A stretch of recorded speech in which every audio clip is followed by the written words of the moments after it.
Τελευταία νύχτα σε αυτό το σπίτι, πακετάρουμε κιόλα. Εν τω μεταξύ, λέγαμε τώρα τι περιπέτειες έχουμε περάσει αυτή τη βδομάδα. Είμαστε ούτε μία εβδομάδα στην Παραγουάη.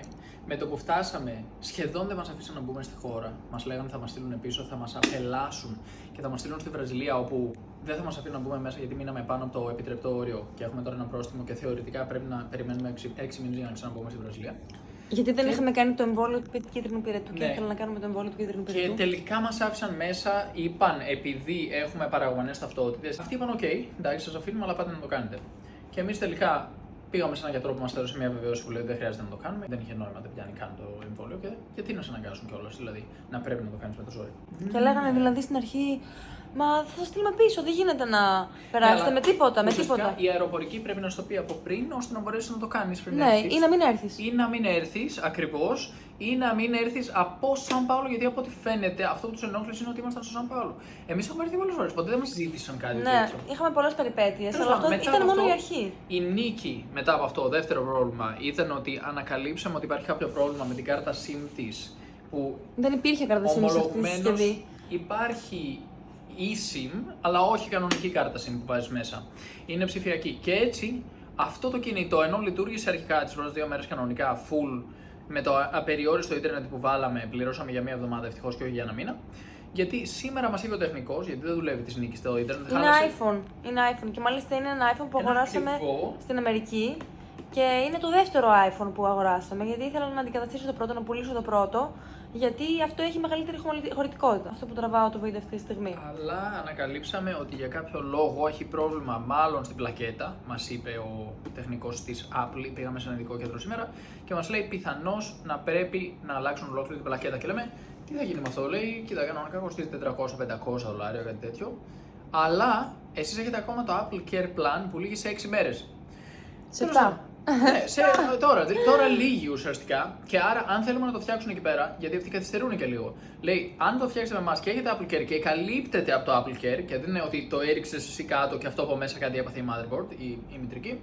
Οπότε, η πλακέτα δηλαδή το λένε σε αυτό το κινητό. Και αυτός μας λέει ο άνθρωπος, άρα ότι πιθανώς ναι, πιθανώς όχι. Άρα, εμείς τώρα πρέπει να αποφασίσουμε αν θα βάλουμε Apple Care στη νίκη για να μπορέσουμε να το φτιάξουμε. Για να το πάμε οποίο θα είναι $99, έτσι. Άμα θέλουμε δηλαδή να μην το κάνουμε τώρα, να το κάνουμε αργότερα. Άρα ήδη είναι ένα μεγάλο κόστος. Αυτό είναι μεταχειρισμένο το κινητό. Αυτό το κινητό το πήραμε, υποτίθεται ότι έπρεπε να δουλεύει κανονικά και από ό,τι φαίνεται ανακαλύπτουμε τώρα ότι για κάποιο λόγο η eSIM δεν μπαίνει σε αυτό το κινητό. Έχει κάποιο πρόβλημα. Δηλαδή μπήκε αρχικά και δούλεψε για 2 μέρες. Μπορεί να μας το πουλήσει σε ένα ερωτηματικό, δεν ξέρουμε. Αλλά τέλος πάντων αυτό ήταν το δεύτερο πρόβλημα που έχει σκάσει μέσα σε 7 μέρες. Που η Νίκη έχει πρόβλημα γιατί. Τι έγινε εδώ επίσης, και μήνες. Μα τι έγινε επιπροσθέτως. Με το ίντερνετ που βάλαμε εμείς που είναι απεριόριστο, αυτοί έχουν ένα όριο πάνω που είναι 3 GB για να το μοιραστείς και δεν μας το είπαν εμάς. Και μας λένε: πιάνετε πακέτο, μας λένε το καλύτερο είναι το απεριόριστο. Γιατί λέγαμε όσο πιο πολλά GB γίνεται.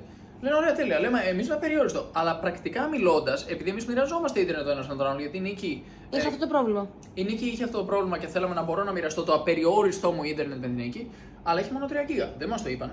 Αν μας το είχαν πει, θα είχαμε βάλει πιο φθηνό, ίσως πιο χαμηλά γίγκα, ας πούμε, όχι απεριόριστο, αλλά για να μπορούμε να τα μοιραστούμε. Όπως πήγα τώρα στο μαγαζί, πήγαμε προηγουμένως και βάλαμε 9 γίγκα, αλλά να μπορείς να τα μοιραστείς. Η γιατρός κιόλας που μας έκανε την ενδοσκοπία, πες το μου, τη γαστροσκόπηση, σημείωσε κάτι πάνω που πρέπει να το κοιτάξουμε, αλλά έχω όντως κάποιο θέμα από πριν, το οποίο κάτι βρήκε εκεί πέρα που εμείς δεν είχαμε δώσει σημασία, γιατί αυτή μας είπε μόνο ότι είναι μια μικρή φλεγμονή, αλλά δεν πήγαμε να διαβάσουμε αναλυτικά τα χαρτιά, είχαμε πολύ τρέξιμο.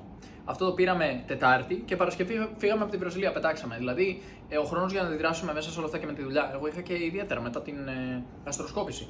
Δούλεψα την ίδια μέρα, μετά με πήρε ένας. Μεθυσμένος. Τέλος πάντων, και λέμε ότι ουσιαστικά καμιά φορά τυχαίνει, γιατί κανονικά τώρα είναι η χαλαρή περίοδος. Τα ιδιαίτερα έχουν ηρεμήσει. Είχα τα τελευταία μου μαθήματα, κάποιους μαθητές αυτή τη βδομάδα που τώρα δώσαμε το τελευταίο μάθημα, την τελευταία εξέταση των μαθηματικών και καθάρισαν από μαθηματικά. Και λέω, φαντάσου, αυτή τώρα είναι μια χαλαρή εβδομάδα που να είχαμε δηλαδή και όλη τη δουλειά από τα μαθήματα που είναι υποχρέωση τεράστια, γιατί δεν δουλεύουμε όλη πέρα πάλι. Αλλά όχι, δεν ήταν χαλαρή εβδομάδα. Σήμερα πήγαμε σε 2 νοσοκομεία. Ναι. Ένα που ήταν για τραύματα βέβαια, και φύγαμε και πήγαμε σε ένα που είχε γαστρεντερολόγο και επίγοντα περιστατικά. Και μετά πήγαμε συναντήσει με τον Φέλιξ, το φίλο μας. Πήγαμε και σε ένα συμβολογράφο να υπογράψουμε κάτι συμβόλαιο από διαδικασίες που κάνουμε εδώ πέρα στην Παραγουάη. Οπότε καταφέραμε μετά το νοσοκομείο να κάνουμε και δουλειά. Πήγαμε και σε καρτοκινητή και κάναμε μια ανανέωση της κάρτας μου για να μπορώ να μοιραστώ ίντερνετ τώρα με την Νίκη, γιατί και εμένα θα έλυγε το εβδομαδιαίο αύριο. Πάντως πάρα πολύ καλή εξυπηρέτηση και στα νοσοκομεία. Ναι, γενικότερα οι άνθρωποι είναι ευγενέστατοι. Πολύ καλή. Και είναι πάρα πολύ καλή. Και όταν τους λέμε Γκουρανί ότι μιλάμε μερικές λέξεις, ενθουσιάζονται, χαίρονται, γελάνε. Ναι. Είναι πολύ ωραία η Παραγουάη γενικότερα. Ναι. Έβγαλε λίγο κρύο βέβαια, αυτό είναι ένα άλλο αρνητικό. Αυτό είναι θέμα. Είμαστε για να φεύγουμε. Ήρθαμε λίγο λάθος εποχή πάλι. Τα κάναμε λάθος. Δηλαδή, εντάξει, στην Παραγουάη πάντα ερχόμαστε λάθος εποχή, γιατί θέλουμε να μείνουμε στην καλή εποχή στη Βραζιλία. Τη λάθος μέρη, τη λάθος περίοδο. Ναι. Και ήταν. Οι Ήταν τελευταίες άδεια. 3 εβδομάδες κιόλας ήταν κρύα, ήταν. Κρύα. Λάθος που πήγαμε για Γκράντζι Λιαμπέλα εκείνη την εποχή. Και Σάο Πάολο δεν είχαμε καθόλου καλοριφέρο σπίτι, παγώναμε με τις κουβέρτες. Ήταν άθλιο, παιδιά. Πραγματικά, ίσως να ήταν το χειρότερο μας σπίτι για φέτος. Ό,τι και να λέμε για άθλια σπίτια που έχουμε μείνει, το να κρυώνεις όλη μέρα μέσα στο σπίτι σου από το πρωί στο βράδυ είναι άλλο πράγμα. Και να πω την αλήθεια, βολευτήκαμε και λίγο εκεί πέρα. Από την άποψη ότι ο σπιτονοικοκύρης λέει: αν θέλετε, παιδιά, επειδή κρυώνετε το βλέπω και δεν μπορώ να σας δώσω λύση, δεν έχουμε αερόδρυμα, δεν έχουμε μόνωση καλή κλπ. Μπορείτε να φύγετε. Θα τον γκρεμίσουν σε 3 μήνες, οπότε δεν κάνουν ανανεώσει τώρα. Αυτό θα τον γκρεμίσουν, θα τον γκρεμίσουν. Σου λέει: άστο μωρέ τώρα. 3 μήνες, όποιος τρελός θέλει να μείνει εδώ χωρίς θέρμανση και επιβιώσει, μια χαρά είμαστε. Εντάξει, αυτοί του έβρεσε πολύ θερμοκρασία, δεν το περιμέναν. Αλλά φίλε, τόσα χρόνια είσαι στο Σαν Πάολο, δεν το περιμένει. Κάθε χρόνο χειμώνα έχει. Δηλαδή, πώς ζουν χωρίς θέρμανση αυτοί οι άνθρωποι, δεν ξέρω. Τέλος πάντων. Και ο άνθρωπος μας λέει: OK, μπορείτε να αλλάξετε διαμονή, να πάτε κάπου αλλού. Εγώ θα σας δώσω την επιστροφή για τις υπόλοιπες μέρες. Βρείτε άλλη. Και εμείς ήμασταν. Έχω δουλειές, έχω συνεντεύξεις. Έχουμε απλωθεί. Έχω να πάω για γαστροσκόπηση. Έχουμε πάει στο μάρκετ και έχουμε σηκώσει. Να πακετάρω όλο μου το σπίτι, να βγάλω από το ψυγείο τα πράγματα, να τα βάλω και αυτά μέσα σε σακούλες. Γιατί είναι πράγματα που είχαμε πάρει, όπως λέει η Νίκη, για όλη τη βδομάδα μέχρι να πετάξουμε για να τα φάμε. Να μετακομίσω με τις βαλίτσες κλπ. Να ξαναβάλω όλα τα πράγματα μέσα και μετά από μερικές μέρες να ξαναπάμε στο αεροδρόμιο. Για 4 μέρες. Θα κάτσουμε να κρυώνουμε. Κρυώναμε 4 μέρες, τελευταίες 4 μέρες από το πρωί στο βράδυ. Ήμασταν τυλιγμένοι. 7 μέρες. Λέω, οι πρώτες 3 είχαν περάσει ήδη και μας έδωσε ο άνθρωπος μια εναλλακτική. Η εναλλακτική μας είναι: θα κρυώνω για άλλες 4 μέρες ή θα βρω μια άλλη λύση κάπου όλο πιο ζεστά και θα μετακομίσω όλο το σπίτι, θα τα πακετάρω όλα και μετά θα ξαναπακετάρω όλα τα πράγματα στις 4 μέρες που είναι να πετάξω στην Παραγουάη. Αφού κρυώναμε ήδη μια εβδομάδα στην Ηλιαμπέλα, γιατί το air condition δεν δούλευε στο ζεστό ούτε εκεί. Δεν είχε ζεστό, είχε μόνο κρύο. Είχε air condition. Είχε, αλλά δεν είχε κρύο. Μόνο κρύο. Ναι, γενικά δεν μας πήγε πάρα πολύ καλά τελευταία. Συμβαίνουν παντού πράγματα, έτσι είναι όταν μετακινήσεις συνεχώς βέβαια. Αλλάζουν τα πάντα γύρω σου. Και αυτό κάνουμε και τώρα, μαζεύουμε τα πράγματά μας. Αυτό κάνουμε τώρα. Για να φύγουμε αύριο το πρωί, να πάμε σε ένα πολύ ωραίο μέρος στη φύση. Ελπίζω να μην το μετανιώσουμε. Θα έχει τζάκι, μας αρέσει αυτό, θα έχει φύση, θα νοικιάσουμε αυτοκίνητο. Άρα είμαστε ενθουσιασμένοι, ο Κωνσταντίνος είναι καλά πλέον. Είμαι πολύ καλά. Αυτή τη στιγμή είμαι πολύ καλά. Χαίρομαι και ήταν και το ψυχολογικό, γιατί ξυπνάς 6 παρατέταρτο το πρωί.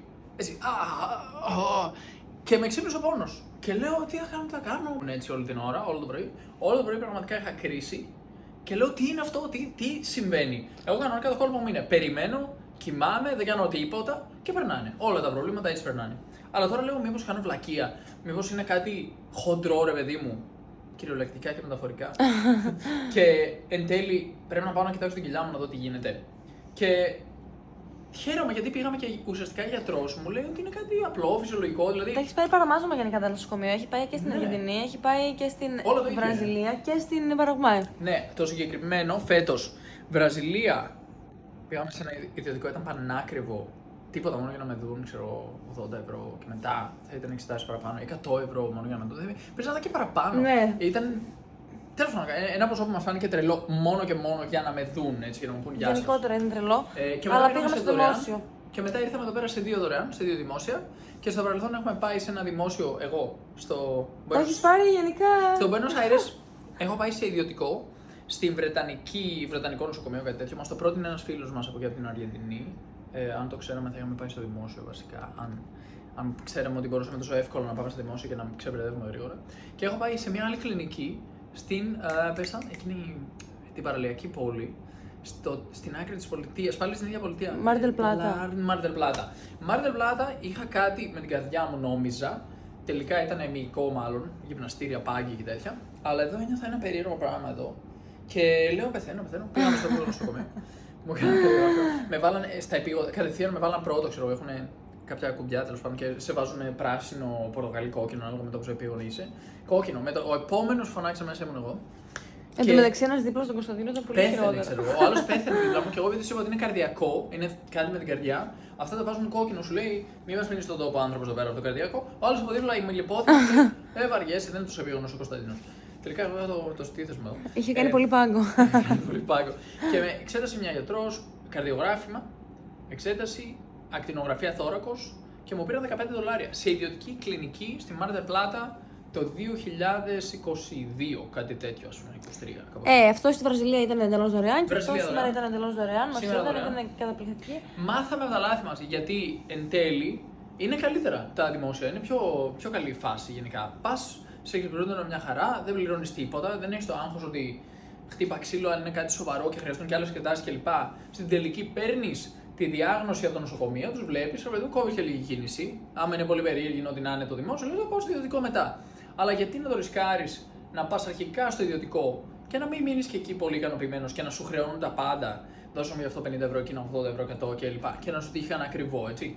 Εντάξει, στην Αργεντινή ήμασταν τυχεροί με το 15. Πόσο έκανε δηλαδή η ακτινογραφία? $8 η ακτινογραφία και $7 το καρδιογράφημα. Κάτι τέτοιο ήταν λογικά. Τέλος πάντων, καμιά φορά σου τυχαίνει, αλλά στο δημόσιο σίγουρα θα ήταν τζάμπα. Και γι' αυτό στην Αργεντινή υπήρξε πρόβλημα με το σύστημα υγείας τους, γιατί τουλάχιστον έτσι το παρουσιάζουν, τέλος πάντων ο πρόσφατος πρωθυπουργός, ότι και καλά πηγαίναν πολύ και το εκμεταλλεύονταν το δημόσιο σύστημα της Αργεντινής γιατί ήταν τόσο καλό. Και υπήρχε ένα βιντεάκι, ένα TikTok από έναν Αμερικάνο που έλεγε: παιδιά, εδώ κοστίζει 2.000 ευρώ να κάνω αυτή την επέμβαση και πάω στην Αργεντινή να το κάνω τζάμπα στο δημόσιο νοσοκομείο. Όπως λέει, παίρνω τα λεφτά που θα έδινα εδώ στο νοσοκομείο, τα βάζω ένα ταξιδάκι στην Αργεντινή, πάω και νοικιάζω ξενοδοχεία τέτοια Airbnb, περνάω καλά, κάνω επί τη ευκαιρία και ό,τι είναι να κάνω στο δημόσιο νοσοκομείο, τους λέω ότι μόλις μου έτυχε, και μετά γυρνάω Αμερική τζάμπα. Και το πήρε ο Μιλέη αυτό μαζί με ξέρω εγώ τι άλλα περιστατικά πήραν και λέω: Ω παιδιά, θα μας βάλουν μέσα ιδιωτικοποίηση και νομίζω, όχι ακριβώς ιδιωτικοποίηση, αλλά πλέον απαγορεύεται νομίζω να πας αν δεν έχεις άδεια ταξιδιωτική που καλύπτει και υγεία. Αν δεν κάνω λάθος, κάτι τέτοιο ισχύει πλέον, το πέρασε. Αλλά μπορεί, δεν ξέρω κιόλας από νούμερα, μπορεί να υπήρχαν αρκετοί που κάναν αυτό το ταξίδι στην Αργεντινή για να κάνουν αυτό. Και τώρα που το λέμε εμείς στα βίντεο για την Παραγουάη, μπορεί και εμείς να συνεισφέρουμε σε αυτό το φαινόμενο και να έρθει όλη η Ελλάδα εδώ. Επί τη ευκαιρία. Ούτως άλλως θα έρθει που θα έρθει όλη η Ελλάδα εδώ, ναι, να έρθει αλλά για μπορεί το νοσοκομείο. να πούνε: εγώ έχω θέματα υγείας, θέλω να κάνω ένα ταξιδάκι, θα τα κάνω Παραγουάη. Και ναι. θα πάω στο δημόσιο. Είδα τον Κωνσταντίνο και την Νίκη τώρα να το κάνουν. Πάω στα δημόσια της Παραγουάης, τα νοσοκομεία και του λέω: μου είχε ένα θέμα, παιδιά. Είμαστε γεμίσει με Έλληνες στην Παραγουάη. Κοίτα. Ελληνικό χωριό στην Παραγουάη. Να σας πω κάτι, είναι από τα μέρη που δεν αισθάνεσαι ότι υπάρχει χωρισμός. Είναι άδειο το μέρος. Δηλαδή, πραγματικά, τώρα η πρωτεύουσα, η οποία έχει 400.000 πληθυσμό, κάτι τέτοιο, είναι μονοκατοικίες, δίπλα σε πολυκατοικίες καινούργιο οικοδομήνιο και λες πώς γίνεται στο κέντρο της πόλης να έχει αυτή τη μονοκατοικιούλα έτσι. Βάζανε την πλάκα σου, ρε παιδί μου. Είναι πολύ ωραίο μέρος γενικά η Παραγουάη. Και μόλις βγεις λίγο από την πόλη, η οποία ήδη έχει πάρει πολύ τα πάνω της η Ασουνσιόν. Χτίζουν πολλά κοντομίνια με πισίνα, γυμναστήριο κλπ. Έρχονται πάρα πολύ για να πληρώσουν 0% φόρο γενικότερα. είναι και αυτό. Έρχονται πολλοί από το εξωτερικό. Ξέρω εγώ, εκτός από nomads, έρχονται και άλλοι ξέρω εγώ, που στείλουν εταιρείες, έχουν δουλειά αλλού, ζουν αλλού, δεν ξέρω, μένουν από εδώ και από το άλλο. Δηλαδή έχει πολλά κουμάσια εδώ πέρα. Κάποιοι έρχονται για να επενδύσουν εδώ. Κάποιοι αγοράζουν σπίτι εδώ εξ αποστάσεως και θέλουν να έχουν και την ταυτότητα επί τη ευκαιρία για να μπορούν να κάνουν διαδικαστικά εδώ, άμα χρειαστεί. Όχι ότι χρειάζεται να έχει ταυτότητα Παραγουάης για να αγοράσει σπίτι εδώ. Μπορείς να αγοράσει σπίτι εδώ, όποιος αν είσαι, από όπου κι αν είσαι, και να το διαχειρίζεις από μακριά. Και όταν έρχεσαι, σου δίνουν 3 μήνες. Και άμα θες κι άλλους, βγαίνεις και ξαναμπαίνεις. Μπορείς να κάνεις μια διαδικασία για να μείνεις μόνιμα, χωρίς να χρειάζεται να μπαίνεις κάθε 3 μήνες. Ναι, ακριβώς. Το να γίνεις κάτοικος Παραγουάης σου δίνει αυτό μαζί με πολλά άλλα ωφέλη. Μπορείς να ανοίξεις και τραπεζικό λογαριασμό εδώ αν είσαι κάτοικος Παραγουάης, οπότε συμφέρει για πολλούς που θέλουν να έχουν παρεδώσει εδώ πέρα. Και να δηλώνεις μετά φόρους εδώ, να πληρώνεις φόρους εδώ και είσαι OK. Με 0% φόρο εισοδήματα εξωτερικού και ό,τι βγάλεις εδώ 10%. Πολλοί δηλαδή επενδύουν εδώ, αγοράζουν ένα σπίτι, ας πούμε, το νοικιάζουν κλπ. Και απλώς πληρώνουν 8 με 10% φόρο για το ενίκιο που παίρνουν από αυτό το σπίτι. Οπότε σου λέει είναι και καλή επένδυση. Δηλαδή, αν εκεί που είμαι εγώ αγοράσω ένα σπίτι και έχω 40% φόρο, γιατί να μην πάρω εγώ τα λεφτά που έχω στην άκρη, πες ότι ο άλλος έχει 100.000 στην άκρη και παίρνει μια κουτσουλιά, ας πούμε, εκεί που ζει από μέγεθος διαμερίσματος. Ενώ στην Παραγουάη έρχεται εδώ, τα σκάει και παίρνει κάτι πιο άνετο, πιο ωραίο, πιο lux, αρκετά lux κιόλας δηλαδή. Μπορεί να είναι ρετυρέ, διάρρη, σε κοντομίνιουμ, με ωραία θέα, πισίνα, ασφάλεια τέτοια. Και σου λέει, εγώ τώρα θα νοικιάζω αυτό το σπίτι εκεί πέρα, σε κάποιον που έρχεται από Airbnb και από τέτοια, και θα βγάζω τα λεφτά μου εκεί στην Παραγουάη. Θα μπαίνουν τα λεφτά στο λογαριασμό εδώ πέρα και στη συνέχεια θα έχει ένα 10% φόρο να πληρώσει αυτά και σου λέει θα μου μείνουν στην άκρη πολλά λεφτά. Θα πιάσει το επένδυση, ανεβαίνει πολύ το πράγμα εδώ με την Παραγουάη. Ένα ρίσκο που φοβούνται όλοι πάντα όταν επενδύουν σε τέτοια μέρη είναι το νόμισμα, το συνάλλαγμα. Σου λέει: εγώ έχω ευρώ, εδώ έχουν γουαρανί. Τι άμα δεν πάει καλά το γουαρανί, αν έχουν ας πούμε στο μέλλον αυτοί πολύ πληθωρισμό, τι θα γίνει. Έχουν πολύ χαμηλό πληθωρισμό. Αλλά είναι χαμηλό ο πληθωρισμό. Δηλαδή από τις επιλογές που υπάρχουν στην Βραζιλία κλπ. Τέλος πάντων στη Λατινική Αμερική, η Παραγουάη είναι καλή περίπτωση. Δεν είναι Αργεντινή, ας πούμε. Αργεντινή είναι τρέξε μακριά. Η Ουρουγουάη είναι πολύ σταθερή επίσης, αλλά πολύ ακριβή. Πολύ ακριβή. Οπότε μιλάμε για ευρωπαϊκό επίπεδο άμα πας να επενδύσεις στην Ουρουγουάη. Πάλι safe επιλογή και καλή. Τώρα, Βραζιλία επίσης είναι μια πολύ καλή επιλογή. Δεν βλέπω, βασικά εγώ το σκεφτόμουν για επένδυση στη Βραζιλία πιο πολύ γιατί θα ήταν ωραία και να έχουμε και άλλη μια δικαιολογία να πηγαίνουμε στη Βραζιλία. Αλλά θα το κάνουμε. Ούτως ή άλλως πηγαίνουμε κάθε χρόνο. Πηγαίνουμε ούτως ή άλλως, ναι. Απλώς κάτι ωραία μέρη εκεί μέσα στο δάσος, δίπλα στην παραλία. Κάτι μέρη ας πούμε φανταστικά, δηλαδή είσαι στο σπίτι, φαντάσου ένα deck ξύλινο, το σπίτι σου να βλέπεις έξω φύση, να είναι η παραλία στα 20 μέτρα, να είναι το ποτάμι στα 20 μέτρα επίσης, να είσαι δηλαδή, στο σημείο που έρχεται το ποτάμι και συναντάει την παραλία, να είναι κοκοφίνικες παντού, να έχει ζέστη όλο τον χρόνο, να ακούς το κύμα μόνιμα, ας πούμε, να είναι ένα μέρος ασφαλές. Δηλαδή πραγματικά δεν θέλει και πολύ για να ψηθείς να κάνεις μια τέτοια επένδυση, το βλέπεις και μετά σου μένει. Είμαι σε ένα γκρουπάκι επίσης στο WhatsApp, όλα ανεβάζουν από μια περιοχή που μείναμε εκεί στην Βραζιλία, στην Μπαΐα, σπίτια, τιμές, οικόπεδα κλπ. Και είναι πολύ προσιτά. Για πες τιμές. Ρε παιδί μου, έχει και οικοπεδάκια, ξέρω εγώ, με 10.000 παίρνει ένα καλό οικόπεδο κάπου. Για να χτίσεις μετά. Καμιά φορά με λίμνες μέσα. Καμιά φορά, παιδιά, είναι τρέλα. Έχει κτήμα που έχει μέσα λιμνούλα, δάσος και καταράκτη. Και λες, και είναι φθηνό. Πώς είναι δυνατόν να έχω τη δική μου λίμνη εγώ στο σπίτι μου. Γίνεται. Το έχουν κόψει όλο αυτό εκεί, το έχουν κάνει ένα οικόπεδο, το έχει αγοράσει κάποιο. Μείναμε σε ένα σπίτι εκεί στην Μπάχα Γκράντζι, Σέχα Γκράντζι, σωστά το λέω. Ναι. Σέχα Γκράντζι, άλλη Μπάχα Γκράντζι. Στην Μπαΐα και ο τύπος τι είχαν κάνει εκεί πέρα, ένας Ισπανο-Αργεντινός με την γυναίκα του Βραζιλίου, είχαν πάρει ένα οικόπεδο τεράστιο. Η Νίκη κολύμπησε μέσα στην πισίνα του, φοβόμασταν ότι έχει κροκόδιλους. Μπήκα κι εγώ μετά και μέσα. εσύ μπήκες.